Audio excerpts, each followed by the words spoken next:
Hello, everyone. Today we're going to welcome Margaret Boersma, who's going to be talking to us about compassion for self and others. Margaret is an education consultant and a teacher trainer. She has over 3 decades experience as a teacher, and she now works with schools, school boards, districts, and faculties of education in Canada, in the US, and Europe. So Margaret, welcome. Thank you. Thank you for having me. Can you tell us a little bit about yourself and how you got interested in doing what you do? I forgot to mention, have an expertise in social emotional learning. And so if you I come by it honestly. So when I went to school as a child, I struggled academically. I came from an English language learner family. My mother tongue was Dutch, is Dutch, and struggling academically, I was also bullied, and so because my self-esteem was low, and so those two things really, I look back, and those propelled my life trajectory with what my purpose in life is. So I decided to change the education system by becoming a teacher. So I managed to, during my 30 plus years of teaching, I developed programs that would address school engagement for people who, like me, who were kinesthetic learners and interpersonal learners. And I grew up in a system where we had to sit in straight lines and be quiet. And we had phys ed class half an hour a week. And that was it. The rest of the time, I learned in ways that were challenging for me. They weren't. And so I started to think I was stupid. And so the bullying was the other thing. So I developed during my career ways to help all students engage in their learning, all different types of learners.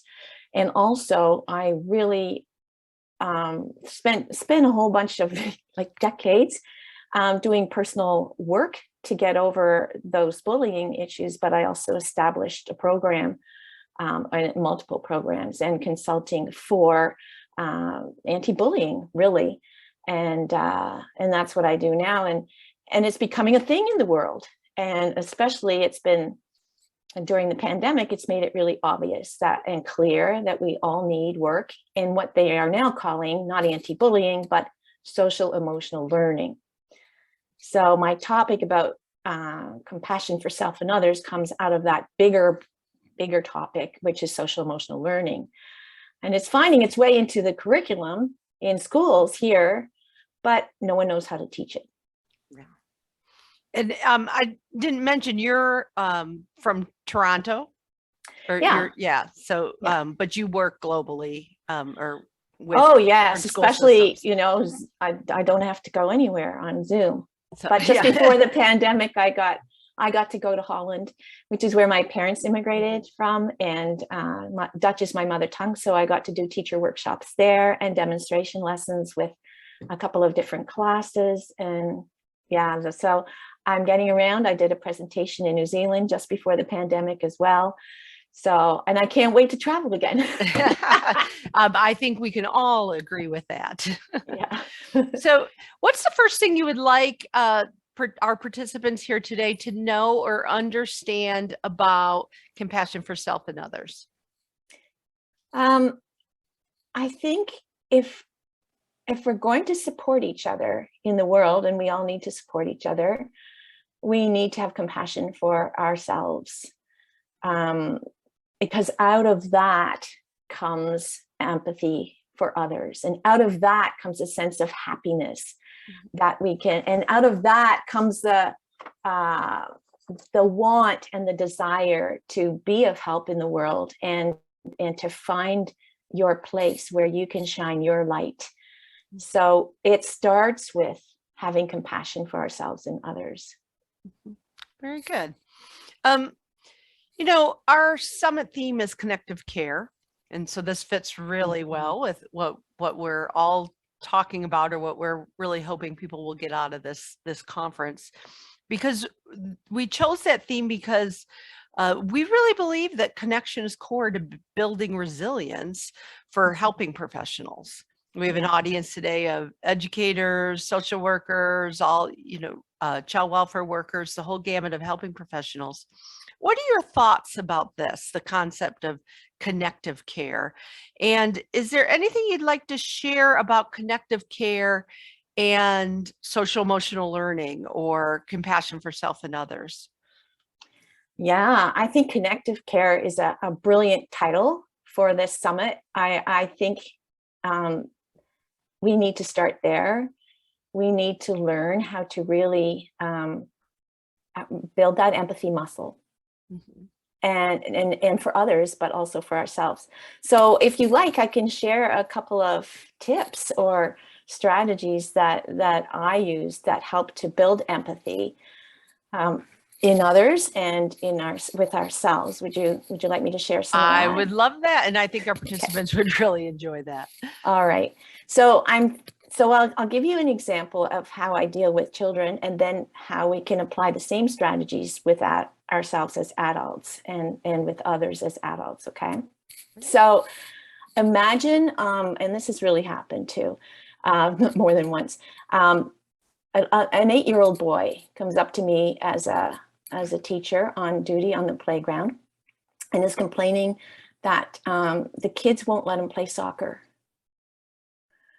Normally as an adult who doesn't have any training in this field, they might go over and problem solve for the kid and insist that he gets to play.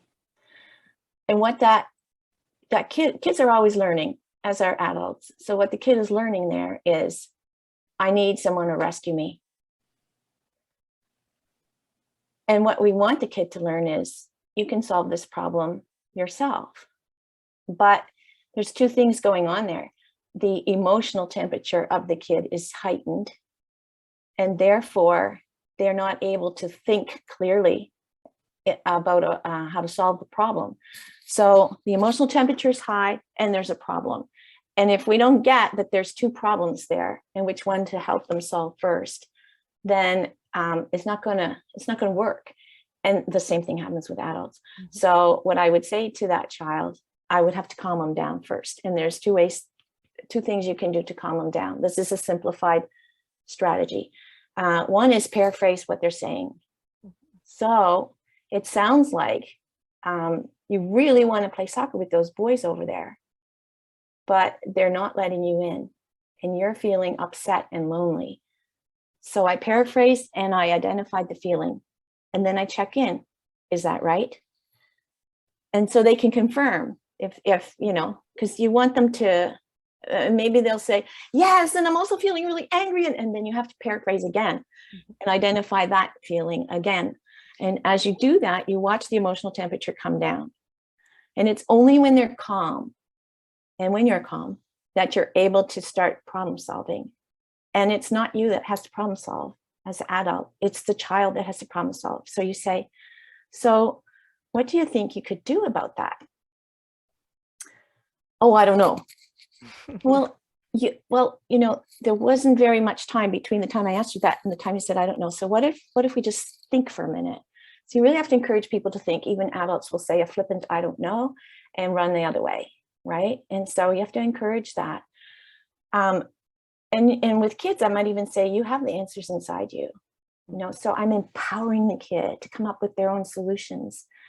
And so then they might start brainstorming. Well, I could go over and ask again, or maybe I could ask the leader who said no, like when he's by himself, because I don't want the other kids to hear this. Like maybe I could talk to him about why.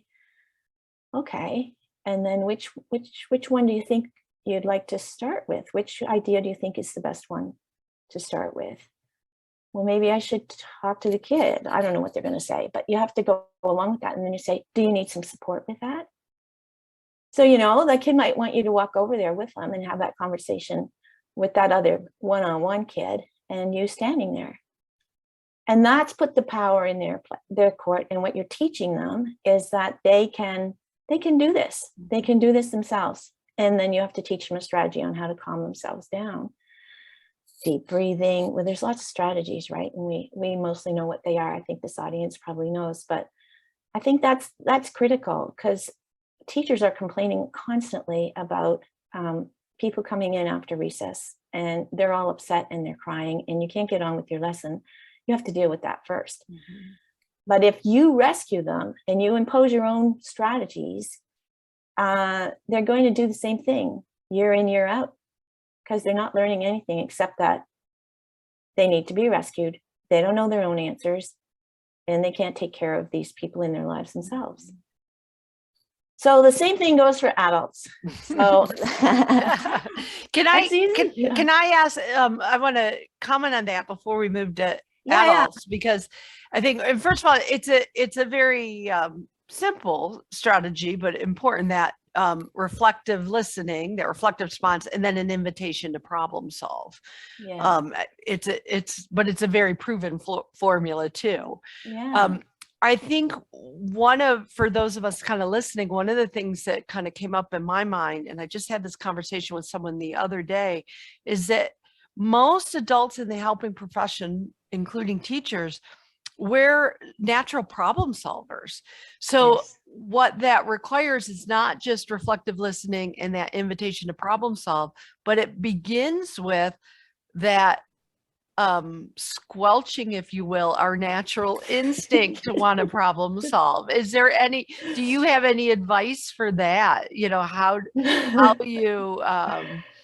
How it just goes against what we, for some of us, are just the grain of our personality to want to jump in. I know. Problem. It's so rescue. True. It's so true. And I think the biggest thing is to become aware of it. Yeah. Because I'm becoming aware of it in myself. Mm-hmm. I'm such a problem solver. And, my husband's not like that. And so our roles are a little bit reversed, because they often say men are more like that. They're really problem solvers. But this is my natural bent. If he's got a problem, I just want to, you could do this and this. And and it's not helpful even for adults, because you're taking away their power and making them feel more of a victim. Right. Really. Right. And you don't want that. So I think awareness is key. Yeah. We can't squelch it if we're not aware of it. And we have to become aware of it in the moment. Mm-hmm. And that's the challenge, right? It is a challenge. And I think probably takes practice. It does take practice. Okay, go on. Let's talk about how that what that would look like with adults, or how. So with adults, my husband is okay with me sharing this example. I think a lot of adults have what we call recurring conversations, right? Mm-hmm. And for us, our recurring conversation is often when are we going to get a chance to clean out the garage? Let's put a date on the calendar. That would be my initiative. And I get the same reaction all the time, which is complete silence. So we could go for a walk and have a blah, blah, blah, very happy going. And when I bring that up, he gets triggered. Mm-hmm. And so he goes silent. And some people won't go silent. Some people go the other way. They become aggressive, right? Mm-hmm. I don't want to talk about that. And let's not bring that up. I don't want to deal with that right now.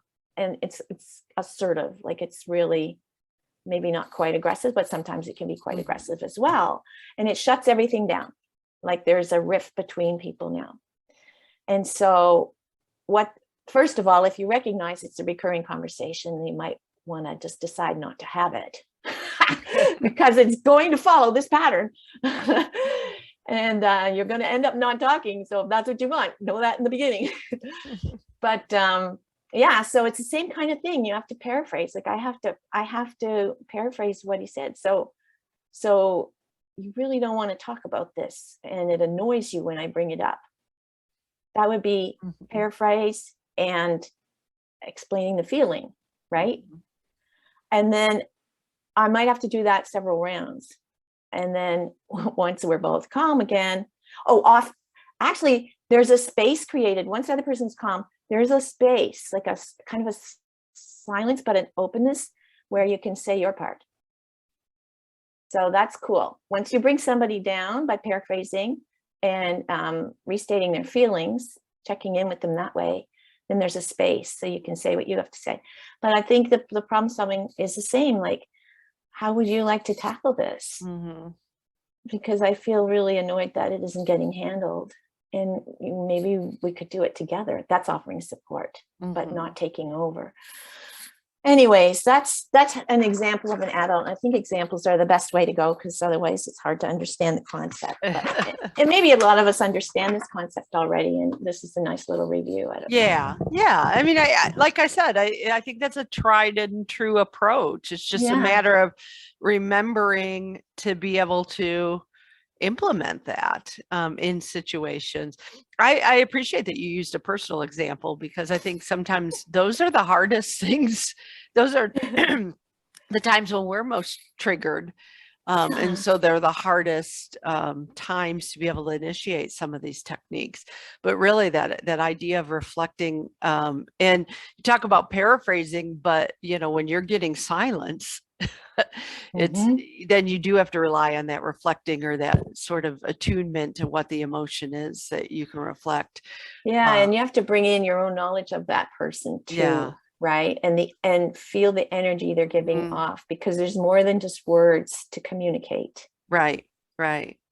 And I think that when we're talking about adults, that, obviously we don't need to maybe be as directive with an adult in terms of that invitation to problem solve. But I really think it's about choice. It's about, instead of our, taking that directive role of telling somebody what to do, it's really helping them explore their options in a supportive way. And that's, that it's really is so valuable. I think all of us could probably relate to how we feel when we're told what to do, as opposed to somebody really listening and showing an interest in knowing what we're feeling and what we're needing in that moment. That's a good point, because I'm there's a lot of adults and children who only want to be heard. They don't want you to help them with problem solving. So that also can require knowing that person. Like, if you just want to vent, I'm here to listen. And then you do that reflective listening. I mean, you can, if you're not sure, then you can say, do you want to solve this right now? Or does it help just to tell someone? Right. And then drop it after that. If they don't want to solve it, no, I just needed to air out. Okay, no worries. Right. So what do you find to be the most challenging part of teaching social emotional learning or teaching compassion? And what are your recommendations to handle those challenges? When people don't realize that there's two different issues going on, the emotional has to be dealt with first before any problem solving can be done. And I think a lot of people don't realize that. And so they try and problem solve, but when there's a big elephant in the room, and that's the emotion. And if we don't take care of the emotional component, our relationships get disconnected, and we want connection and we want compassion. And if I might, there's a way of having self-compassion too. And one of those, there's something that we all have that's kind of in our blind spot, and it runs our lives, and we're not aware of it. And some people are calling it limiting beliefs, right? We all have a limiting belief, and we're not even aware of it. So is it okay if I share a personal story about that? Yes, okay. Yeah, absolutely. So I'll take you back. I'm 11 years old, and I'm standing on the doorstep, and I'm hearing my mother on the phone. And I know she's talking about me when she says, "She just can't learn. I struggled in school." And what I think to myself is, I'm stupid, and I will always have to work hard all my life. So that I'm stupid was my limiting belief, only I didn't recognize it then. So I made really low marks in school, and I worked really hard in school. And anytime we had a storm day or an extra holiday, "Margaret, time to do your project." And so other kids were playing outside. Yay, a snow day. And we had lots of those in Nova Scotia. And anyways, it took me decades to realize that I really wasn't, quote, stupid. I was not taught in ways that I learned fastest. And so that overall struggle made me believe that I wasn't intelligent. And we all have that. Like, we all have something. Some people think I'm not good enough. That's a very common one. I'm not lovable. And then, you know, something happens usually in their formative years, and then they make it mean something about them, because as children we're egocentric. So it's, even if mom leaves dad, you know, it's my fault. Unless an adult actually says it's not your fault, they're going to assume it is. Mm-hmm. And then they have a problem in adulthood getting their relationships going, because they cut it off before they get hurt again, because they think they're not lovable. So there's consequences from our limiting beliefs, and they run the show. Even though we want to be successful in our business, we don't really believe we can be, and that belief is below the surface and we don't recognize it. But I think self-care is getting to the bottom of that and realizing, oh, this is what I just said the other day, or what I reflects my limiting belief. Mm-hmm. And then once it's in the light, then you have a choice. Right. If you don't know it's there, you don't have any choice. You can't do anything with it. But once it's in the light, you can decide, oh, okay, I don't want to be like that, because that's living my life as a lie. I know it's not true. I really know it's not true, because I've done the work. But it still comes up sometimes. Mm-hmm. But I think loving myself is continuously watching for if I'm being run by that mm-hmm. lie. Okay, so those limiting beliefs are lies, mm-hmm. and we don't even know they're running our lives.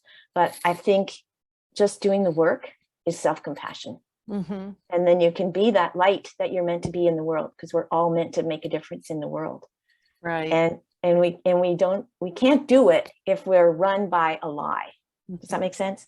Oh, absolutely. Absolutely. Right. And any thoughts on how to begin recognizing or identifying some of those limiting beliefs in our life?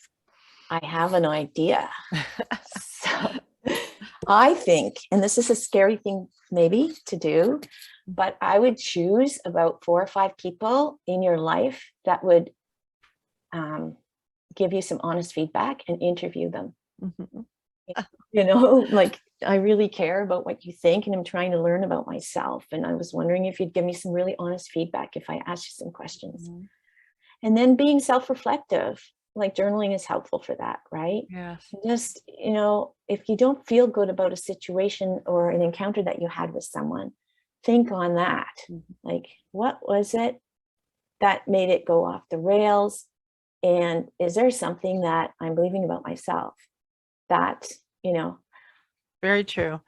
What are some other things that you want participants to know about social emotional learning, or the way we can be compassionate with ourselves to be compassionate with others? So I create cross-curricular units of work, teaching with SEL as woven throughout social emotional learning. Mm-hmm. And so I'll give you an example of a kindergarten grade 1 unit. So 4 to 6-year-old unit that I've done a number of times, and it's called Monster Problems to Solve.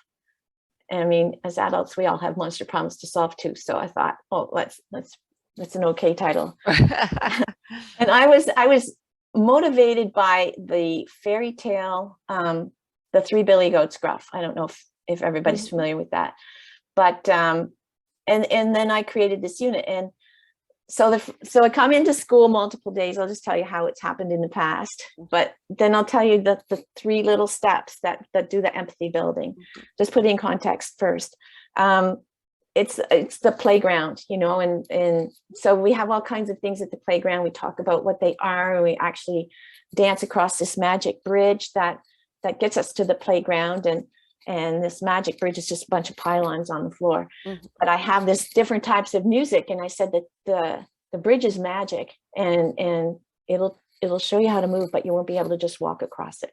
So they're all like, and they're standing in this line, and I have music like the can and the tango and all these different dance pieces of music. And they're like going nuts, like, oh, they have to go across this bridge again and again and again. And then the next day they come to school and I said, there's a problem.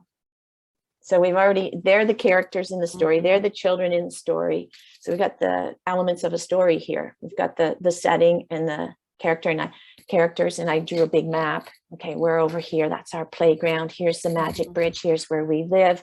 So they visualize it all. And then I said, there's a problem though. The only way we can get to the playground is to cross this bridge. And there's a monster living under the bridge. And they're like, ah!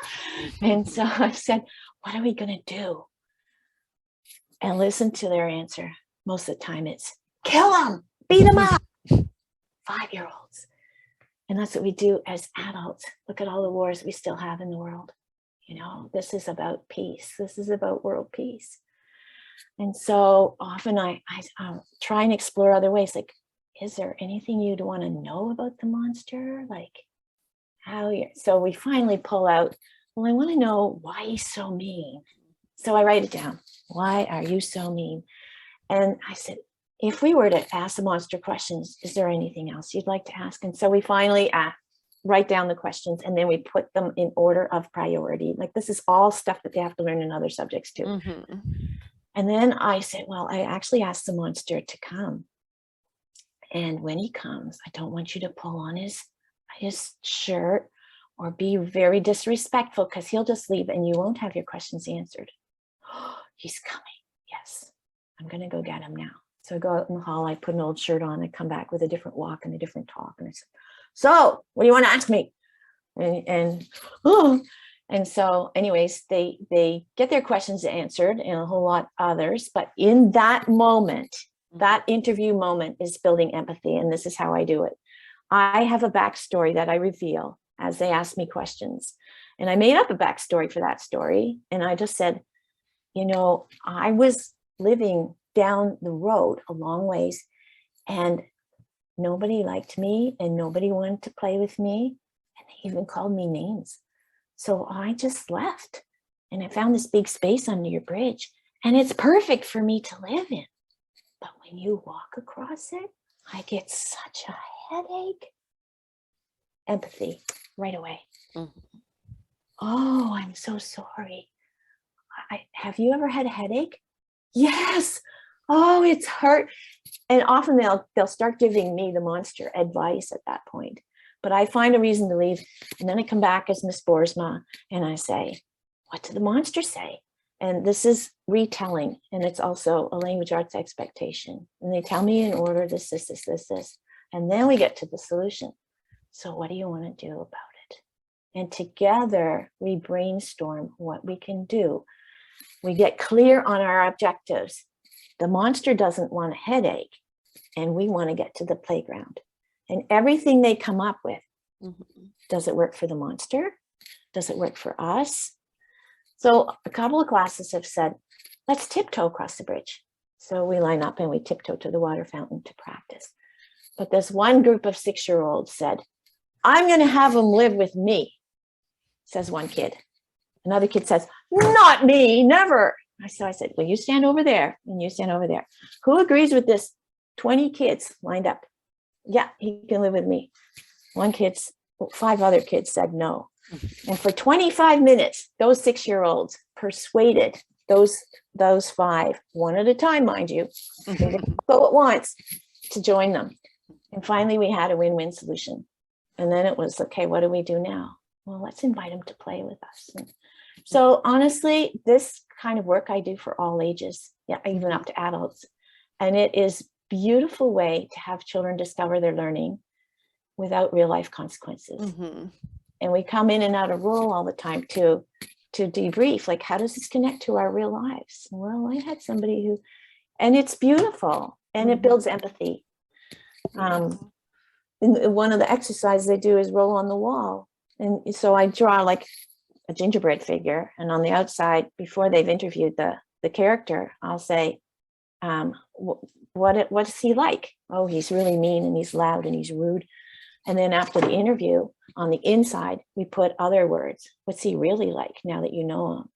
And that's a real visual for, Mhm. oh, our perception at first is different than reality. Right, right. Yeah. What a great experience for those children.